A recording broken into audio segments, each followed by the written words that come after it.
Brunello Cucinelli est confronté à une crise existentielle déclenchée par des accusations qui frappent le cœur de son identité même, à savoir son éthique de capitalisme humaniste. Et je cite. Ok. Donc, cette situation a provoqué une rupture fondamentale dans la perception du marché, transformant un titre qualitatif de croissance en un investissement à risque. Quoique tous les investissements sont à risque ici, mais la volatilité est devenue, enfin, le niveau de volatilité est de plus en plus élevé sur cette compagnie-ci. OK? Donc, ce qui traduit un risque à court terme ici. Là, je parle juste sur le plan des éléments techniques quantitatifs. OK? Donc, la baisse de 25% du cours de l'action par rapport à ses plus hauts n'est pas une simple correction, mais le début d'une réévaluation potentielle, durable, enfin pas potentielle, mais potentiellement durable de sa valorisation, qui était jusqu'alors justifiée par une réputation sans faille. Donc l'enjeu pour l'entreprise n'est plus seulement de défendre ses opérations, mais de sauver le récit. Donc ce récit-là est très important parce que c'est ce dernier qui fait son succès et justifie sa position premium dans l'univers du luxe, ce fameux capitalisme humaniste. Donc ici, on est peut-être en face d'une entreprise qui se bat pour maintenir sa réputation. Et les accusations ici, je vous encourage à lire le short report. Ça ne veut pas forcément dire qu'ils ont raison, mais ce qui est bien, c'est qu'ils parlent avec des preuves et vous pouvez vous juger par vous-même. Moi, il y a des éléments que j'ai pu voir concernant justement le fait qu'ils aient mentionné qu'on allait sortir de la Russie, mais qu'on était juste là pour vendre l'inventaire restant ici. Mais bon, ça fait plusieurs années que la guerre a commencé, qu'ils auraient dû sortir.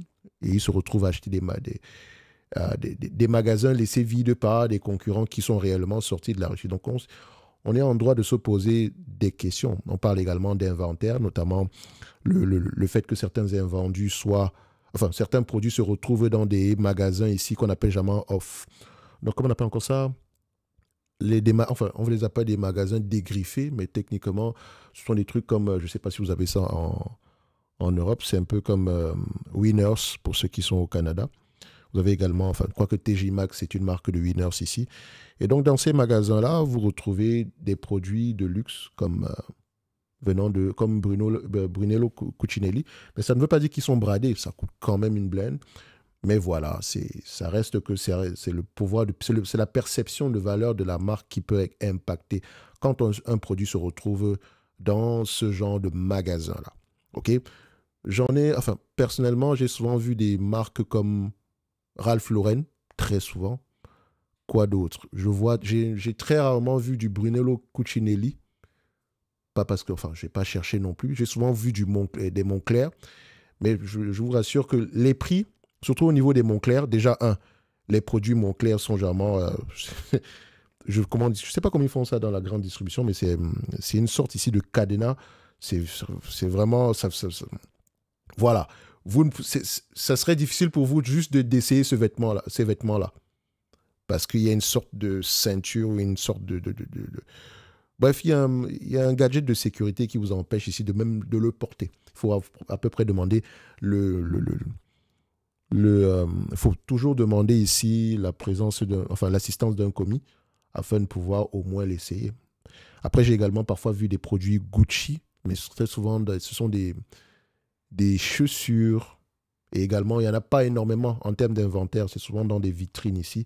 Et voilà, je pense que c'est tout, hein. Bref, après, quand je vais dans ce genre de magasin-là, ce n'est pas pour rechercher ce type de produit spécialement. Okay? J'y vais souvent pour acheter normalement des casquettes ou ce genre de choses, ou bien des ceintures, voilà. Ou bien même des articles de sport de manière générale. Donc, voilà, si vous vendez du luxe et que vous vous retrouvez dans ce genre de magasin, ça peut avoir un impact au niveau de la désirabilité du produit, ou bien la perception de valeur de ce produit-là. Donc, vous savez que je n'aime pas trop les vendeurs de vêtements de manière générale parce que très souvent, on peut être... Quand le prix de l'action augmente ici, très souvent, c'est parce que les produits se vendent bien, de manière générale, mais ça peut également être un effet de mode. Et généralement, la mode a tendance à se démoder. Donc, il faut faire attention avec ce type de produit-là. Mais, n'empêche que la croissance pourrait perdurer dans le temps parce que Brunello Cucinelli, c'est quoi? C'est en termes de revenus, c'est près de 1,340 milliard. une croissance moyenne d'une dizaine de pourcents ici, des marges de 10%, marge brute aux alentours qui arrive à se maintenir aux alentours ici d'une cinquantaine de pourcents.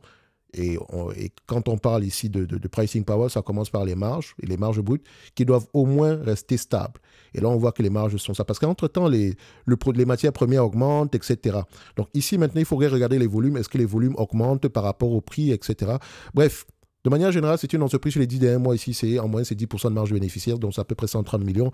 Et les analystes, s'attendent à peu près à une croissance des revenus, enfin des bénéfices nets aux alentours ici de 178 millions d'ici 2027.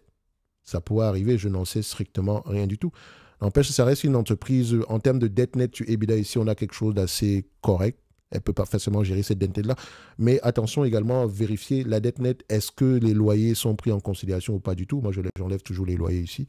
Je vous dirais même d'aller regarder la dette nette sur Zone Bourse. On ne va pas le faire ici, mais allez-y, regardez ça à ce niveau-là. Maintenant, en termes de valorisation, comme vous pouvez le voir, le marché a souvent eu tendance... Enfin, les opérateurs de marché ont tendance à payer des multiples très élevés. D'aucuns diront ici que oui, mais voilà, l'entreprise n'est plus bien, etc. C'est à cause du short report que le prix baisse. Oui, une raison, c'est une raison. Mais également, le prix est élevé. On va se dire, c'est élevé par rapport à la croissance attendue. Bon, si certains sont d'accord avec ça, tant mieux pour eux. Mais vous savez déjà que dans ce genre d'industrie, 25 fois les bénéfices, c'est le grand max. Et encore, on est en présence d'un vendeur de vêtements. Donc, me connaissant, je vais souvent aller vous attendre aux alentours d'une quinzaine de fois les bénéfices. Ça, c'est mon prix à moi. Mais cette compagnie, si elle continue à... Enfin, si la période actuelle d'incertitude passe, parce qu'en fait, qu'est-ce qui va se passer? Ça peut avoir un impact au niveau de la réputation. Je ne sais pas. Au niveau du chiffre d'affaires, il faudrait également regarder si la Russie représente combien, etc. Enfin, quand on parle de Russie, attention, prêtez attention, regardez plutôt les ventes hors Europe. Enfin, quoique la Russie, c'est en Europe. Parce qu'il y a des... On peut vendre en Asie, parce que la Russie se retrouve sur le continent, enfin, ce que vous appelez le continent asiatique, parce que techniquement, il n'y a pas de continent asiatique. L'Europe et l'Asie sont collés. Parce que si on prend la définition d'un continent, vous savez ce que ça représente. Donc, si on vend en Asie, par exemple, certains de ces produits-là vont peut-être se retrouver dans des magasins en Russie. Vous voyez ce que je veux dire? Donc, personnellement, je pense que si vous vendez du luxe aujourd'hui, je peux comprendre l'entreprise. Hein.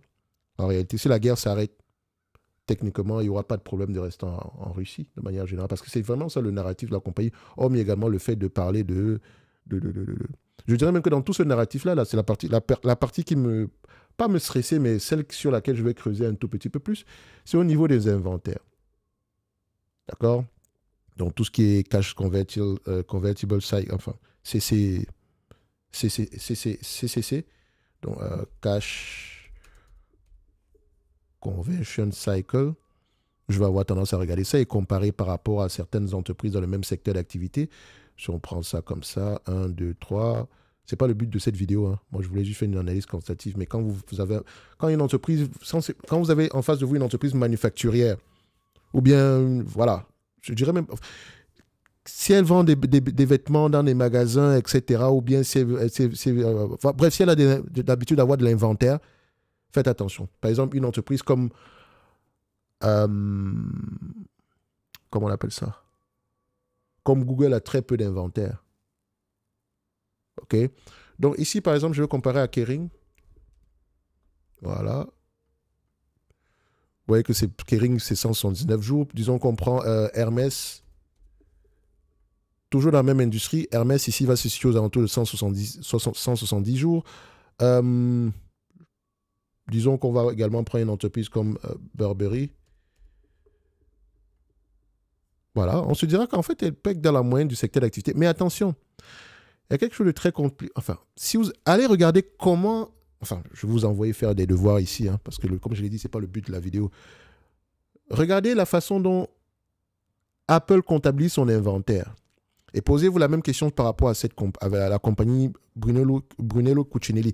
Parce que parfois, l'inventaire n'apparaît pas dans les bilans de la compagnie, parce que cet inventaire-là est localisé dans les magasins des fabricants. Comment on appelle ça? Des sous-traitants. Vous voyez ce que je veux dire? Par exemple, si Apple fait affaire avec Foxconn, les produits d'Apple resteront dans les magasins Foxconn. Et donc n'apparaîtront peut-être pas dans l'inventaire d'Apple. Parce que regardez bien le off-balance sheet arrangement. Vous allez voir qu'il y a ce genre d'informations-là à l'intérieur. Et donc, peut-être Brunello, c'est la même chose. D'accord? Donc, je vous encourage à aller regarder ça ici. Bref, en termes de valorisation ici, comme je l'ai dit, attendez la communication du management. Et comme je l'ai ici, au lieu de juste... Il faut bien qu'il se défende. Donc, le prochain conférence call sera intéressant. Je ne vous dis pas que je vais aller l'écouter, hein, parce que ce n'est pas une entreprise sur laquelle je prévois investir dans tous les cas de figure. Donc, si vous payez 25 fois les bénéfices et si la tempête actuelle passe, etc., vous considérez que, bon, ça, c'est une tempête dans un verre d'eau. D'accord. Le prix actuel, on peut se dire, en prenant en considération les attentes, est-ce que les attentes ont changé sur les 6 derniers mois? Non, sont à peu près restés les mêmes. Par rapport aux 3 derniers mois, on a à peu près la même chose ici. Donc, si on se base surtout à 25 fois les bénéfices, je ne paye pas plus que 65 $ ici.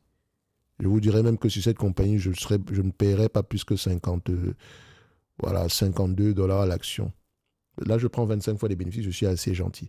Donc, mettons 65 € l'action. OK? Moi, la dette nette, 105 €. Moi, la dette nette, c'est une compagnie européenne, donc on va le prendre ici à Yearly. Je prends la dette nette. 1, 2, 11,41 €. Donc, on était à combien ici? 65. Mais 65 moins 12. À peu près, ça donne 53 €. Donc, je ne paierai pas plus que 53 € pour cette compagnie en l'état actuel des choses. OK? Donc, le fait que je ne sais pas qui a payé, qui a acheté cette compagnie à 133 €, on peut pas, ne payez jamais plus de 25 fois les valorisations de certaines entreprises. Surtout quand vous avez des produits, des entreprises comme LVMH qui viennent vous chercher à presque 15 fois les bénéfices. Pourquoi est-ce que je vais aller acheter du Brunello Cucinelli? On vous a vendu ce truc-ci à 15 fois les bénéfices. Excusez-moi d'appeler ça un truc. C'est pas péjoratif. Hein. C'est comme ça que parfois je m'exprime. N'oubliez pas, moi je suis camerounais, donc on a parfois une façon de parler français qui n'est pas... Voilà, les choses... Quand je dis un truc, ce n'est pas forcément mauvais. D'accord? Donc on parle des LVMH ici, donc je cherchais mes mots. Alors, on vous a vendu ça à 15 fois les bénéfices, enfin les bénéfices de 2023, sous-entendu qu'elle pourrait revenir à ces bénéfices-là, et c'est totalement possible avec cette compagnie. Brunello Cucinelli, vous me vendez ça à 45 fois les bénéfices, même s'il y a une croissance à double chiffre ici, pourquoi est-ce que je vais l'acheter à ce prix-là? Il suffit juste d'une incertitude comme présentement et le marché a tendance à revaloriser ce business-là. Alors, Brunello, du point de vue dividende, qu'est-ce qu'on a? BC. C'est une entreprise qui reverse à peu près 1% en termes de dividendes ici. Ils ont les moyens de... Enfin, si vous reversez la totalité bénéfice net en dividende, vous avez 2%. Par rapport à 2027 ici, vous pourrez avoir à peu près combien? 2,61 divisé par 4,11. Ça donne à peu près 2,87% ici. Donc le dividende ici, il est safe, donc ça peut être 3%. Il y a de grandes chances qu'il continue à croître si les bénéfices actuels, les bénéfices attendus à cette période-là se réalisent. En tout cas, laissez-moi savoir en commentaire ceux qui ont du Brunello Cucinelli. Et c'est pas pour n'ayez pas honte, il n'y a pas de souci. Voilà, tout le monde fait des erreurs ici, de manière générale. Moi, je pense que c'est peut-être pas le business, vous n'avez pas acheté un mauvais business, mais le prix est très élevé ici. Mais maintenant, vous pourrez avoir un avis différent dans le sens où peut-être vous voyez autre chose au niveau de la croissance, etc. Et voilà, si vous pouvez également justifier en termes de quels étaient vos côtés d'investissement par rapport à cette compagnie-là. C'est toujours intéressant. Et pourquoi est-ce que je vous demande ça maintenant sur chacune des vidéos? C'est juste pour que vous puissiez montrer à celui qui regardera cette vidéo-là comment est-ce que quelqu'un qui détient l'entreprise en date d'aujourd'hui se sent, qu'est-ce qu'il pense, à quoi est-ce qu'il pense, etc. D'accord? Et comme je dis toujours ici, je me réserve royalement le droit de me tromper. Ceci n'est que mon point de vue et non un conseil d'investissement. Pour ceux qui veulent aller plus loin, toutes les informations sont en description de cette vidéo-ci. Pour les autres, on se donne rendez-vous sur les prochaines vidéos. Merci, au revoir. Enfin, j'allais répondre à la question de savoir est-ce que l'entreprise mérite d'avoir une place dans ma watchlist? Non, pas du tout. Les vendeurs de vêtements, je commence à avoir peur de ces affaires-là. Je dirais même que dans ma watchlist, en termes de vendeurs de vêtements, si je me limiterais peut-être à LVMH, Hermès, peut-être Nike, et encore, en termes d'investissement, ça va être compliqué. Parce que si, par exemple, j'aime bien les produits Nike, et très souvent, je fais attention de ne pas acheter une entreprise, enfin, une entreprise qui m'intéresse du point de vue produit. Enfin, quand je dis produit, en fait, il y a un risque pour moi de tomber amoureux du produit. Et ça pourrait me pousser généralement ici à, comment on dit ça, ça pourrait m'amener parfois à ne pas être strict par rapport à la thèse d'investissement que j'avais au départ. Donc, toujours trouver des raisons ici d'être optimiste sur la compagnie, quand bien même on est, il y a quand bien même il y a des raisons de vendre ce produit-là, cette entreprise-là. J'ai déjà appris une fois ici, donc pour moi, c'est ce genre de business, il faut vraiment que tu me les vendes à des prix vraiment cassés. Par exemple, Nike, c'est une belle entreprise, mais je considère que le prix que Nike va me proposer ici, je préfère rester sur les lignes de côté. C'est une entreprise ici aujourd'hui, voilà, je trouve qu'elle est correctement évaluée. La croissance va avoir tendance, enfin, elle va revenir à peu près à ce qu'elle produisait en 2024 ici. Il y a de fortes chances. Mais au prix actuel, je préfère rester sur les lignes de côté, voir s'il n'y a pas mieux que ça. Parce qu'en réalité, sur Nike, elle a un pricing power certain, elle a une capacité d'innovation ici, mais ça devient un marché sur lequel il est de plus en plus facile de percer. Donc, il y a des entreprises comme Gymshark qui vont prendre des parts de marché sur des segments ici qui étaient généralement destinés à des entités comme Apple, à des entités comme Adidas et Nike. Vous avez bien vu du Lululemon ici venir prendre également des parts de marché. Bref, je préfère rester sur mes lignes de côté. D'accord? Observer tranquillement ici. Et il y a toujours une façon détournée d'investir ce genre d'entreprise. Vous pouvez passer par des vendeurs de Mastercard et Visa, que je considère comme étant même intéressants au prix actuel, malgré la valorisation. Ça reste intéressant. Ou bien des payment processors un peu comme les Fiserv, etc. Bref, il y a toujours des façons de... Ça peut même être également de l'immobilier de manière générale. D'accord? Bref, ce n'est que mon point de vue, comme je l'ai dit tantôt, et on se donne rendez-vous sur les prochaines vidéos. Pour moi, cette compagnie-là, je préfère attendre un prix bien plus bas. Enfin, si j'étais obligé de l'acheter de manière générale.